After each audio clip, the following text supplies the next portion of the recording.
좋아요, 구독. 집중해보면 좋을 만한 특징주는 혹시 어떤 게 있을까요? 네, 종목은 대한광통신을 말씀드리려고 합니다. 대한광통신 같은 경우는 최근에 주가 조정이 아주 터프하게 나왔습니다.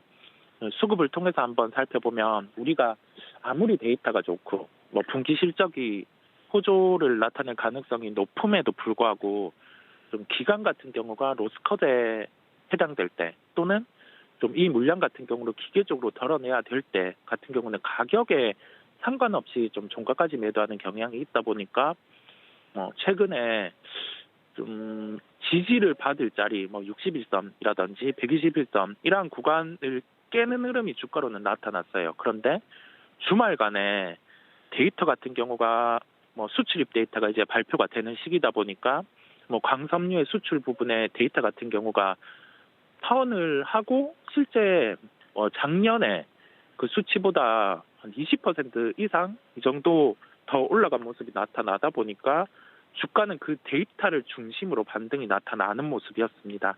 여기에 더해져서 국내 데이터 시장 같은 경우 이제 성장성의 부각 가능성이 존재를 하고요.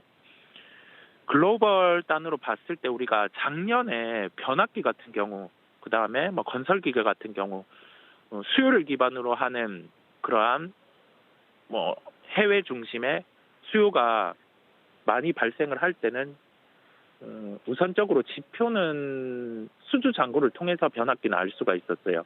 연간 수주 잔고가 상반기에 다 이제 차 있는 상황이었고요.